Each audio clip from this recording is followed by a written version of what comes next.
এই মুহূর্তে প্রথমেই দীপাঞ্জন চক্রবর্তী আপনার কাছে যেতে চাই। আপনি দীর্ঘদিন ধরে এনএসজিতে আপনি খুব কাছ থেকে দেখেছেন। আজকে আমি অন্তত বাংলাতে খাগড়াগড়ে অবশ্যই এনএসজির কিছু প্রতিনিধি তারা এসেছিলেন, অনেক পরে মূলত এনআইএর প্রতিনিধিরা ছিলেন, কিন্তু আজ যেভাবে আমি দেখলাম আমি হতচকিত। কারণ এরকম দৃশ্য আমি সিনেমায় দেখেছি। এই যে ডিআরডিওর যে দক্ষ যাকে ব্যবহার করা হয়েছে, যে রোবট, যে ধরনের রণসজ্জা এনএসজি এসেছে, ভারত বিরোধী কোনো ভয়ঙ্কর ষড়যন্ত্রের কি আঁচ পাচ্ছেন আপনি?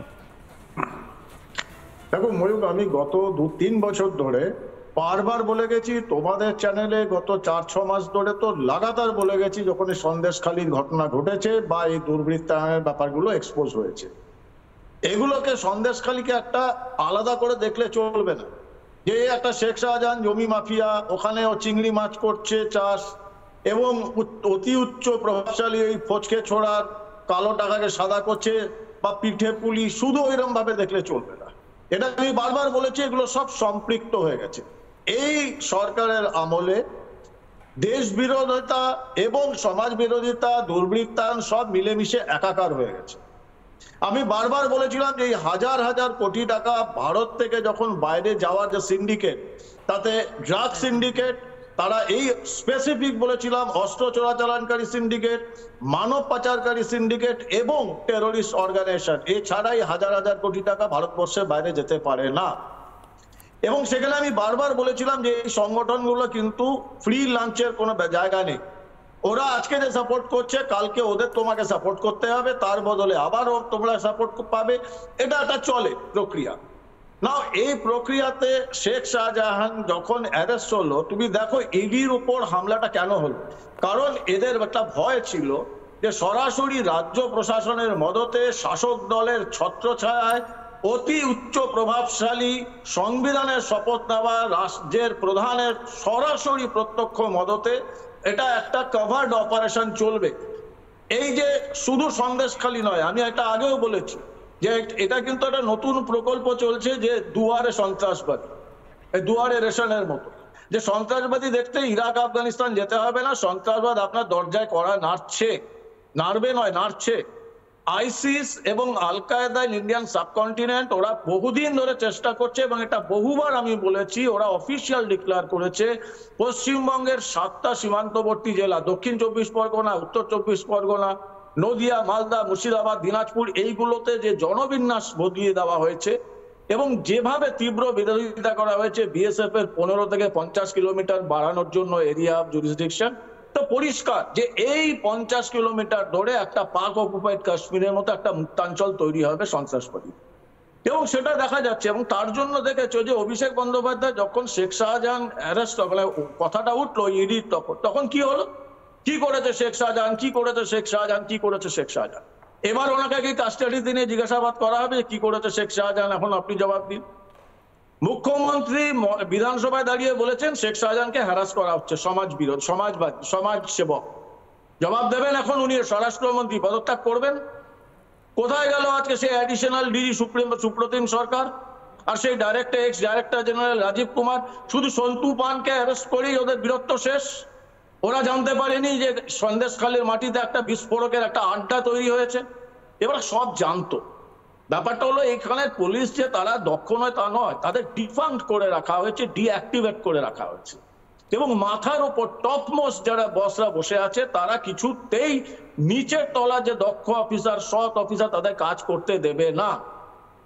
নাহলে সুপ্রতিম সরকার তখন বসেছিল, রাজীব কুমার তো 2 দিন ছিল ওখানে, তারা জানতে পারতো না সরবেরিয়ায় এনএসজি কে আসতে হচ্ছে। তবে এটাও ঠিক, যেমন দুয়ারে সন্ত্রাসবাদী এরকম দুয়ারে কিন্তু এনএসজিও পৌঁছালো। সুতরাং এখান থেকে একদম দীপাঞ্জন চক্রবর্তী, আপনাকে আমি একটু থামাচ্ছি, কারণ একের পর এক ব্রেকিং নিউজ আসছে এই মুহূর্তে। অন্যম আমাদের প্রতিনিধি রয়েছে সন্দেশখালীতে এবং আমরা খবর পাচ্ছি, আমরা সেই ছবি, আমরা দুঃখিত, সেই ছবি আমরা দেখাতে পাচ্ছি না। নিরাপত্তা এবং অপারেশনের যে নিরাপত্তার স্বার্থে আমরা দায়িত্বশীল সংবাদ মাধ্যম হিসাবে বোমা নিষ্ক্রিয় করবার এনএসজির যে অপারেশন, সেই অপারেশন দেখাচ্ছি না। কিন্তু এই মুহূর্তে যে খবর, সন্দেশখালীতে নিষ্ক্রিয় করা হলো 3টি বোমা, 3টি বোমা নিষ্ক্রিয় করা হলো, একের পর এক বোমা সেগুলো বের করা হচ্ছে এবং রাতের অন্ধকারে বোমা নিষ্ক্রিয় করা হচ্ছে। সেই খবর দায়িত্বশীল সংবাদ মাধ্যম হিসেবে আমরা লাইভ টেলিকাস্ট করছি না, কারণ এতে যারা সন্ত্রাসবাদী বা যারা বিচ্ছিন্নতাবাদী তারা লাইভ ব্রডকাস্ট দেখে নিজেদের পরবর্তী প্ল্যান হয়তো ঠিক করে নেবে। কিন্তু এই মুহূর্তে যে খবর, কিছুক্ষণ আগে 3টি বোমা নিষ্ক্রিয় করা হয়েছে এবং আরও বোমা নিষ্ক্রিয় করা হচ্ছে। আমাদের প্রতিনিধি অর্ণব এই মুহূর্তে রয়েছে। অর্ণব, এই মুহূর্তের পরিস্থিতি কি? সন্দেশখালীতে এনএসজি তোমরা সর্বপ্রথম রিপাবলিক বাংলার হয়ে গোটা বাংলাকে দেখিয়েছো, কিন্তু এই মুহূর্তে রাতের অন্ধকার এই অপারেশন কি আরো বাড়বে? কারণ নাইট ভিশন ক্যামেরা সহ বিভিন্ন অ্যাপারেটাস আনা হয়েছে, আমরা দেখতে পাচ্ছি।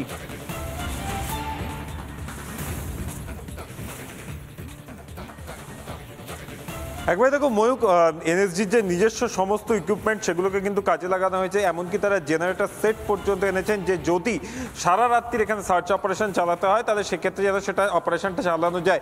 আমি পার্থকে দেখাতে বলবো যে দূরের যে আলোটি দেখা যাচ্ছে ওই আলোটি কিন্তু মূলত স্পট, এবং এখানেই কিন্তু এনএসজির যারা কমান্ডোরা তারা উপস্থিত রয়েছেন। যে 3টি বোমা বিস্ফোরণের আওয়াজ পাওয়া গেছে তার মধ্যে 2টো মৃদু এবং একটা কিন্তু যথেষ্ট জোরে আওয়াজ পাওয়া গেছে, এবং প্রতিটা বোমার ক্ষেত্রে কিন্তু লাইভ অটোপসি সেটাকে কিন্তু করা হচ্ছে। এটা এনএসজি করে থাকে, তার কারণ বোমার যে নেচারটা সেই নেচারটা এবং কি কি সলিউশন রয়েছে, কি কি কম্পোজিশনে সেটা তৈরি হচ্ছে সেটা দেখবার জন্য। এবং ময়ূক, আরও একটা অত্যন্ত গুরুত্বপূর্ণ বিষয়, আমরা যেখানে দাঁড়িয়ে আছি আগারহাটি গ্রাম পঞ্চায়েত, সেখান থেকে যদি দেখা যায় নিকটবর্তী যদি দুটো জায়গা দেখা যায়, একটা হচ্ছে এসডিপিও অফিস রয়েছে মিনাখার, সেটা কিন্তু এখান থেকে ঠিক 18 কিলোমিটার দূরে, এবং এখান থেকে কিন্তু রাজবাড়ি যে আউটপোস্ট রয়েছে তারও কিন্তু দূরত্ব 5 থেকে 7 কিলোমিটার, কি বড়জোর 10 কিলোমিটার হবে মেরে কেটে।